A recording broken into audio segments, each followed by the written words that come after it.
socialization.com.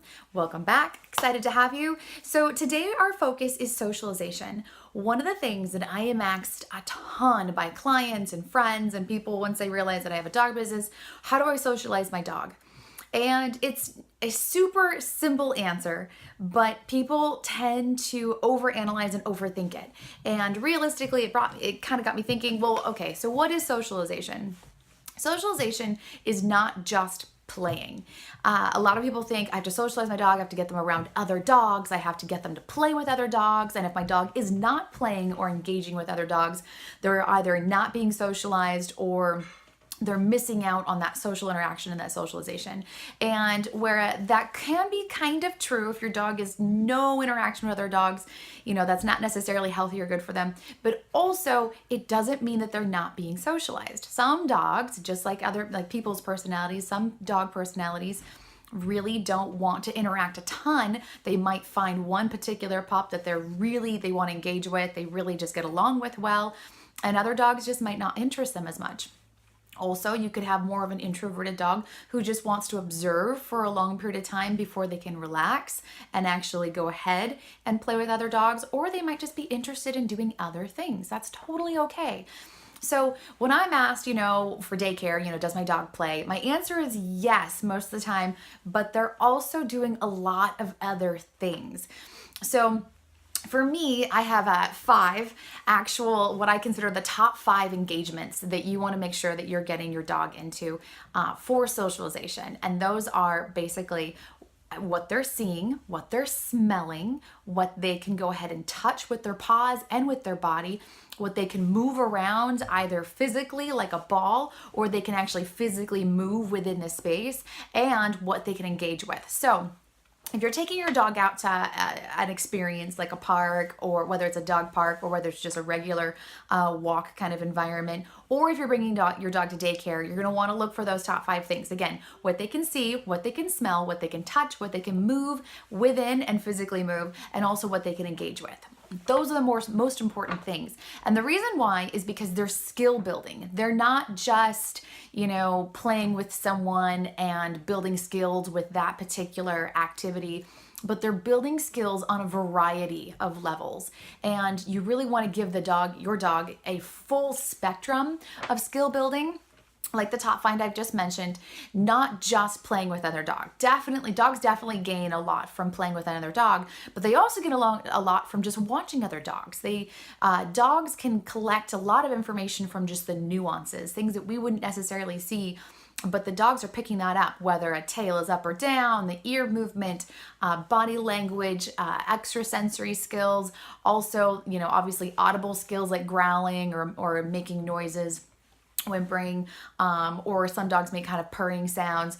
Any of that is super, super engaging for a dog while they're being technically, quote unquote, socialized. So when you want to socialize your dog, whether you're doing it yourself or whether you're bringing them to a daycare, you're going to look for a couple things if you're going to a daycare, and it's also okay to go to multiple daycares. I know people who will use us and use another daycare, another couple daycares, depending upon the direction in which they're going to work that day or what kind of activities they have planned, just because different daycares offer different experiences, and that's just normal. But just like a person, your experiences, you want to have kind of a stimulating experience that's going to either stimulate you mentally or visually. Maybe one environment is better for your mood or the other. Your dog is the same way.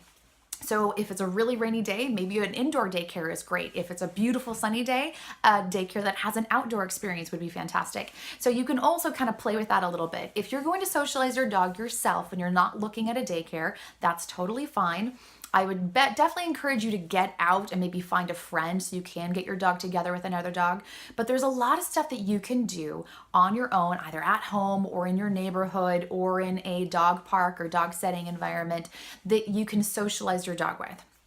And down below, you'll see a link. There is a fun checklist that you can go ahead and print off, totally free, and kind of get that. Either you have a new puppy or a young dog, or if you have an older dog that just needs more socialization. The biggest thing is giving them experiences, and the checklist will kind of help you go through a bunch of the different things that you can do. But for the most part, again, you just want to build those skills. So what they can see, what they can smell, because their olfactory nerves are super, super advanced and so technical, and they can get a lot of information, a lot of stimulation, a lot of mental cognizant awareness by just smelling different things. And then what they can touch with their body, whether they're bumping it with their body or they can move it with their paws or their head, what they can literally move around physically in the space, like running or walking, or things that they can move around, like picking up sticks or moving balls. And then also who or what they engage with. Now, engagement can be a lot of different things. Engagement can be with another dog. Engagement can be with another human of varying ages. Engagement can be with ducks at a park, or we live near Seattle, so Green Lake has a lot of ducks, or you can go to a place that has a lot of geese, things like that. That's engagement, and that is going to stimulate and socialize your dog a lot, as well as just interacting with other dogs. But it's going to give a lot of, that mental cognizant awareness and experiences. You can also have them, be around if you have friends with other dogs of varying ages, older dogs, younger dogs.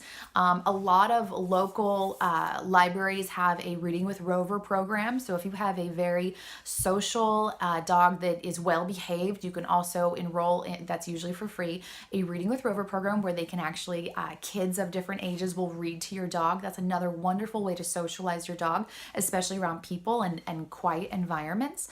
And then the biggest question is why?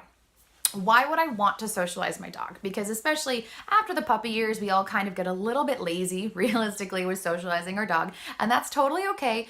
But especially as your dog transitions through different phases of life, from that puppy stage where they're just excited about everything into the kind of the middle-age time frame where you might notice them sleeping in the corner more or going off on their own and just kind of slumping to the ground, looking kind of bored or kind of distracted by nothing in particular, but just kind of hanging out.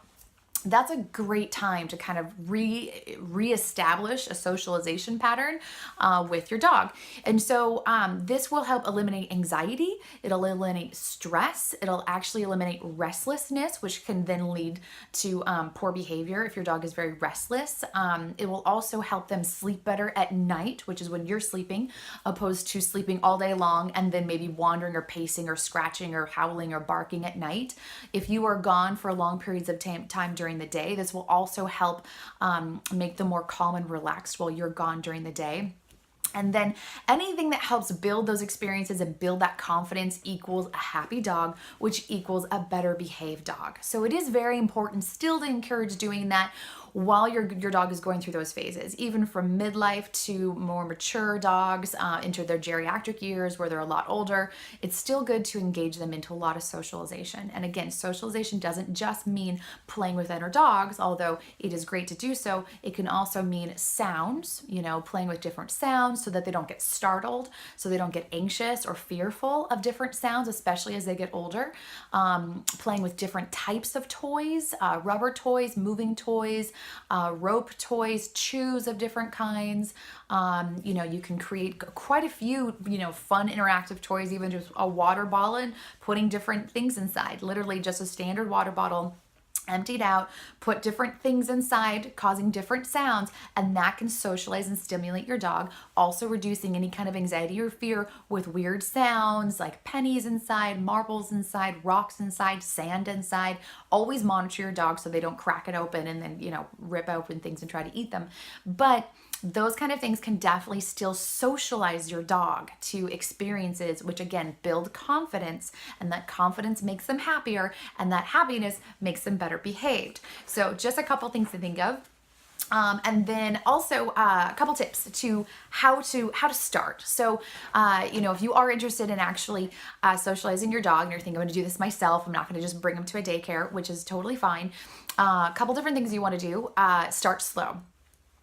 The biggest thing is for your dog to gain interest on their own. So you don't want to force your dog to socialize. Now, if you're socializing them with just sounds or different experiences, you're going to introduce them. The second step is introduce and wait. And the third thing is positive reinforcement. So 1, 2, 3, start slow, introduce and wait, and then positive reinforcement.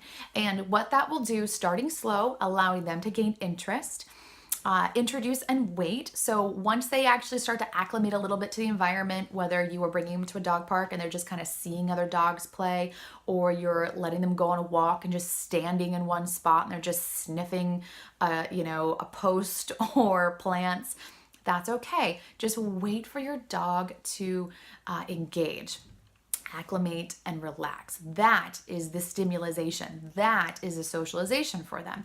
Now, a couple different things. If you're going to introduce them to dogs, you want to look for any kind of nuances, quiet body language that would indicate that they're ready or not ready. So if your dog has a really happy wagging tail, they're probably ready to go ahead.